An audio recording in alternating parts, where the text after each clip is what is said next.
As you can see from the above details, I am a woman of a certain age who's in dire need of help and a swift kick. No, I haven't lost my mind. That's not me saying that. One of our participants in 6 weeks to success, Margaret. How are you, Margaret? I'm very well, thank you. And how are you doing? Margaret Culhane from Culhane in Glynn. And hello, I heard about this and read about it online and I thought I'd give it a go. Nothing can be lost by sending in my details, said Jim Hartnett. Jim from Patrickswell. How are you, Jim? Good now, Joe. Thanks very much. So the two of you were our finalists from the 8 that were initially chosen. And just to remind people that the other runners-up got 3 months membership at Fitzgerald's Woodlands House Hotel Gym.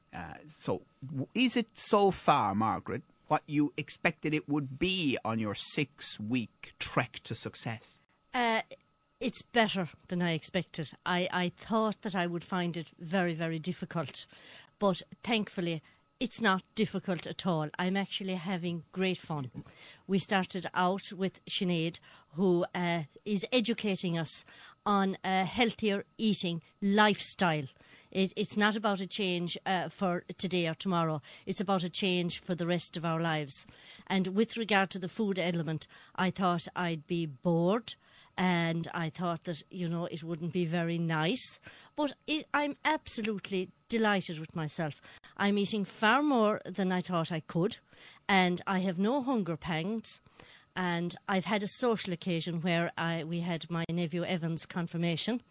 And I thought that was going to be very difficult on Tuesday. And thankfully, it was a breeze. I was delighted with myself. So it's not a big chore and it's great. So far, so good. And I'm really, really enjoying it. Jim? Yeah, same thing. I thought I was going to have changes that I wouldn't get used to, like the gym. I hadn't been in the gym for so long. I thought I was really going to struggle in the gym. But Lucas in Woodlands House, he started out with very simple exercises and building them up, and I'm kind of growing into them. I'm not crippled the next day, which is the crucial thing. So it's not as difficult. In relation to diet, a lot of my diet was bad habits. I was an appalling grazer. I would be sitting down, the dinner would be cooking, and I'd eat a potato before the dinner, or 2 potatoes before the dinner. I might have a biscuit with a cup of tea, 10 mugs of coffee a day, that kind of thing. 10 mugs? Yeah. Ooh. And you mean mugs? Oh, mugs, yeah, mugs, with milk and a bit of sugar. Not too, but again, you see, I thought I was doing okay because I'd have a sup of milk and a half a spoon of sugar. How did you sleep after 10 mugs of coffee? That was the thing. Last night was the first night that I haven't slept in so long because the first thing I've got to do is to cut down on the caffeine. And last night was the first night I didn't sleep in, must be about 5 years. You were suffering withdrawal symptoms. That's exactly what it is, yeah. That's exactly what it is. And the interesting thing is, the other thing that was worrying me about diet was that, because I like a huge variety of food and I'll eat practically anything, I was worried that I would be eating bland stuff, but it's the opposite, really. It's introduced me to new things, if anything. Now, there are lots of experts involved in the 6 weeks to success with the Fitzgerald's Woodlands House Hotel, and Sinead Bradbury is one of those, nutritionist. Sinead, food then is vital to all of us. I love it myself, but it's trying to teach these two how to eat properly. Exactly, and I mean, I'm delighted that these guys are enjoying it, because there's a myth out there that being healthy has to be a bit boring and bland, and it's the opposite. It's about nourishing your body and finding foods you do like. And the guys are even saying, as Margaret said, she's eating more than she ever did, because this is the whole fad diet thing: eat less, lose weight, fit into the dress, all great, and then it all piles back on again. So this is about long-term longevity, really getting it absorbed into your head that I want to look after myself, I want to take care of myself, I'm prioritising my health. And even Jim was telling me earlier on, it was great, he says he was just getting the dinner ready for one of the kids yesterday, and he was just about to put a biscuit into his mouth, not even being totally unaware of it, and then he caught himself out. And I loved that, because that's exactly what it's about, being aware of yourself and go, whoa, here I am. It was just a habit that you were used to doing. It's habit. It is habit. And that's really what it is getting out of those dirty habits. And it'll take few weeks to get used to that, to eating when you're supposed to eat, but also being allowed to have a snack and the things that you can eat for snacks. Now, I'm not completely into it yet, and I haven't got the list down to a fine tea, but I will. Shopping. I think that's the first. That's the first thing to do. To shop right, to empty the cupboards maybe of the stuff that's not really good for us, and to get out there and get into the health food shops. Now I have to say I've had great help in Newcastle West with Sonus, that's Rosemary out there, and Joan, who have really took me around the shop, because I was a little green last week, but not so green now. I can tell you they educated me on the right things to buy. So getting the shopping right, getting the stuff into the cupboard and having it there when you want it, that really has been a help to me. Well, we take a break, and after that I'm going to ask Sinead about some of the lessons. We won't go into all of the detail, but some of the lessons that she has been teaching Margaret and Jim this week. Limerick Today with Joe Nash on Limerick's Live 95 FM with the Irish Daily Mail, Ireland's best value family newspaper. We're all in great form here, and our PD, Gary Connor, is taking some footage, which I think he'll be popping up on live95fm.ie or the Facebook page, I think, as that would be happening with it. And don't forget that there is a 6 weeks to success Facebook page, so all you have to do is like the page, and you can follow the programme that our two participants, Margaret and Jim, are following.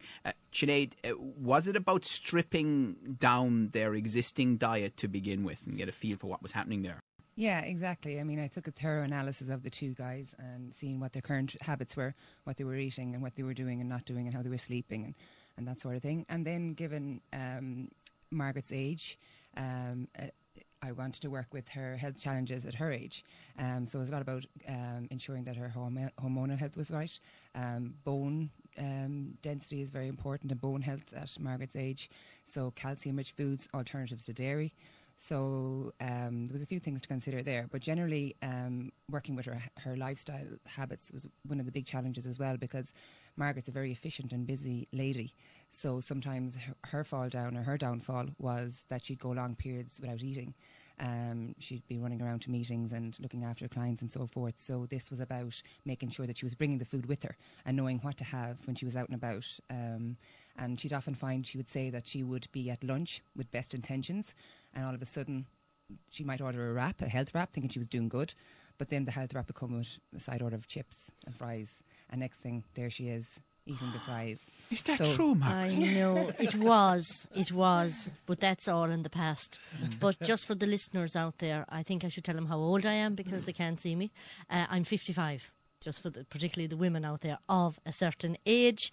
And you don't look 55. Thank you very much. I mean, I hope I'll be looking 45 by the time this is over. You never know. I'd say you'll be looking 35. Oh, wow. Don't want to go back too far now. There'll be too much complications. Take it, Andy. But one of the big things, Joe, is to eat regularly, because it's very hard. I mean, people say, God, you've great willpower. You're never eating this or you're never eating that. But, I mean, I don't believe it's about willpower. I believe it's about eating regularly and giving yourself the best chance to choose healthy. Because if you go in and you haven't eaten for 5 hours, rushing around all day, all of a sudden you stop and go, God, where am I? Like, that's when your body naturally craves carbohydrate-rich foods. And even Jim was a grazer, and he was eating carbohydrate-rich foods and snacking on carbohydrates. And the more carbohydrates you have, the more you want. So protein is a great way of balancing your blood sugar levels so that you're not up and down and causing your body to have energy sumps. So if you eat regularly and include protein with your meals and snacks, it's a great way of giving yourself the best chance to choose healthy options. Yeah, that's exactly it. I did, and it was simple carbohydrates that I was eating, so they were going in and out of my system quickly. So even though I could eat 5 or 6 biscuits, sure, half an hour later, I was looking for something to eat again, instead of eating something proper that would stay there and would release sugar slowly into the body. And when Sinead explained it to me, it made perfect sense why I was getting hunger cravings. Without going into too much detail now, what are they eating now? They're eating regularly. They're having 3 main meals and 2 to 3 snacks. So in the morning we'll say porridge with nuts and seeds in it. It could be, I know, but it can be, it's about getting the mentality right about it. It could be a poached egg and wholemeal bread or spelt bread. We're off the wheat for a while now. We're off certain foods for 3 weeks to kind of give the body the best chance. So that's wheat and dairy and sugar and caffeine. But I know it sounds like torture, but it isn't too bad, guys, is it? No, it's not. It's not really. I've given them a lot of alternatives to have instead. So, and say you have your breakfast at 8 o'clock, 2.5 hours later you'd have a snack. Could be like oat cakes with some almond butter on it, something like that. At lunchtime, fish, meat, salad. But when you're eating regularly, it's not a big chore. If you had to be presented with some fish and some salad, having 5 hours without eating, it's like, I don't want this. I want chips, I want bread, I want, feed me stuff. But when you're eating regularly, it's easier, choose wisely. So you're convincing me slowly. Yeah, and it does work. It does work, and like I'm the proof of that, because I have managed not to graze. Of course, I think I probably will fall off the track once or twice here and there, but you will not, Jim. Well, I hope not. If you're coming back in here every Friday, if there's any falling off the track, I can tell you, we'll be highlighting it to the public. What about you, Margaret? Yeah, I'm finding I definitely wasn't eating regular enough, and then I was starving. But I'm not feeling that hungry now, and I'm prepared, and it's interesting. The rye bread is grand. The spelt bread is, you wouldn't know the difference, really, to be honest about it. So it's really just a small change. There are two kinds of friends in this scenario. The genuinely supportive friend, and then the one who goes, I really am delighted for you, but it mightn't last. And it's very true, It's Joe. isn't that true? It is. You have to surround yourself with positive people, because most of the time people are saying, sure, what are you? Sure, you don't have a weight issue, or you're grand, and you're looking great. And these guys are looking great. It's not that they're bad people or anything. It's just about giving themselves the best chance to bring out the best in themselves, to be well, to be energetic, to sleep well, to be happy, and to teach the ones they love around them to be well as well. I mean, that's true. That is good. One of the things one of the biggest shocks for me was when I stood in the scales with Lucas last Tuesday, I think it was, or Monday, I forget now which, and I was 119. The world's fittest man, is it, Lucas? He's not far off it, that he's brilliant. We'll end up talking to him again, but I came in at around 20 stone, somewhere like that. And the first thing I'd say to somebody when you don't. You can carry it though. You can. Yeah, in that sense. And people see themselves if I've always been big, or I've always been big boned. All my family are. It doesn't have to be that way. It's just maybe what you've seen around yourself that you accept. It's about the health for me, because I was beginning to creak. The elbow joints and the knees and the back, and I was really getting so sluggish. And like the first line of the things that I really did need the old kick. I needed remotivation. I'm not ready for the scrap heap. No, absolutely not. And I think I have great family, and I have great support, and I have great support from my husband Dennis. Like, he's marvelous. You're not like the woman in the ad, the Peter Kay ad, where he calls him in. He says, "Right, you're off to the old folks' home." She goes, "I'm 55." Yeah, well, my son Damien now, might have other ideas, but I have news for him. I'm going a long way. Right. Well, you can follow the programme on the 6 Weeks to Success Facebook page, and we will be talking regularly over the next few weeks as they go through the programme to Margaret and to Jim and Sinead Bradbury. Thank you very much for coming in, and thanks, and well done, and keep it up, and we'll be fingers crossed for next Friday. Thank you very much indeed.